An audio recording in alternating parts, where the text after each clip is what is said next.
Chapter 3. Leon reached the outskirts of town with 20 minutes to spare, but decided that a hot dinner was going to have to wait. From his previous visits to the station, he knew there were a couple of vending machines he could hit up for something to tide him over. The thought of stale candy and peanuts didn't sit well on his growling stomach, but it was his own damn fault for not taking New York traffic into account. The drive into the city proper did a lot to soothe his still rattled nerves. He passed a few small farms that lay east of town, the fairgrounds and storage sheds, and finally the truck stop that marked the separation of rural Raccoon from urban.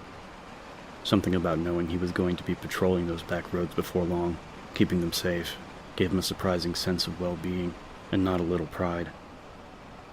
The early autumn air from the open window was pleasantly brisk, and the rising moon bathed everything he saw in a silvery glow. He wasn't going to be late after all. Within the hour, he'd officially become one of Raccoon's finest.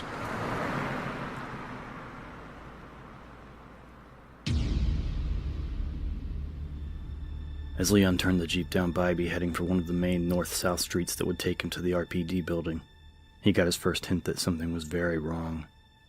In the first few blocks, he was mildly surprised. By the fifth, he found himself slipping towards a state of shock.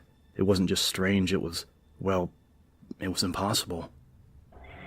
Bybee was the first real city street coming from the east where buildings outnumber empty lots. There were several espresso bars and cheap diners, as well as a bargain movie theater that never seemed to run anything but horror movies and romantic comedies, and was therefore the most popular hangout for the youth of Raccoon. There were even a few generically hip taverns that served microbrew and hot rum drinks for the winter college student ski crowd. At 8:45 on a Saturday night, Bybee should have been teeming with life. But of the mostly single or two-story brick shops and restaurants that lined the street, Leon saw that almost all were dark, and in the few that still boasted light, it didn't look like anyone was inside. There were plenty of cars parked along the narrow street, and yet not one person that he could see. Bybee, the hangout for cruising teens and college students, was totally deserted. Where the hell is everybody?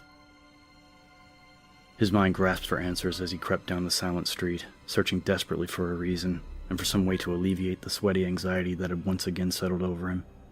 Maybe there was some kind of an event going on. A church function, like a spaghetti feed, or perhaps Raccoon had decided to take up Oktoberfest and tonight was the big kickoff. Yeah, but everybody at the same time? It'd have to be one hell of a party. It was then that Leon realized he also hadn't seen a single car on the road since he'd had the scare with the dog 10 miles out of town. Not one. And with that thoroughly unsettling realization came the next, less dramatic but distinctly more immediate. Something smelled bad. In fact, something smelled like shit. Jeez, dead skunk. And apparently it threw up on itself before dying.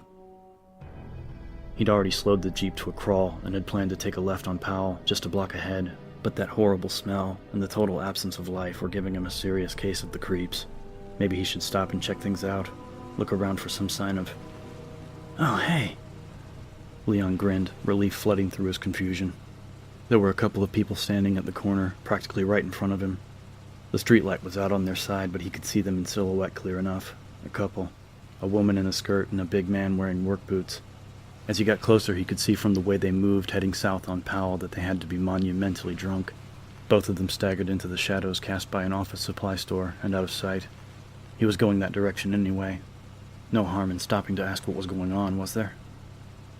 Must have come out of O'Kelly's. A pint or two too many, but as long as they're not driving anywhere, fine by me.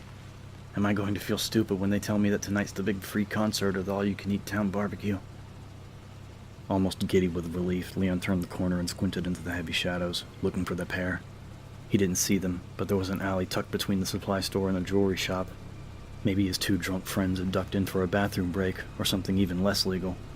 Shit! Leon slammed on the brakes as a half-dozen dark shapes fluttered up from the street, caught in the Jeep's headlights like giant whirling leaves. Startled, it took him a second to realize he was seeing birds. They didn't cry out, although he was close enough to hear the brushing of dry wings as they took to the air. Crows enjoying a late-night feast of roadkill. What looked like... Oh my God. There was a human body in the middle of the road, 20 feet in front of the Jeep, face down, but it looked like a woman. And judging from the liquid red stains that covered most of the once white blouse, it wasn't some beer-happy college student who decided to take a nap in the wrong place. Hit and run. Some bastard hit her and then drove away. Jesus, what a mess. Leon killed the engine and was half out the door before his racing thoughts caught up with him. He hesitated, one foot on the asphalt, the stench of death heavy in the cool, still air.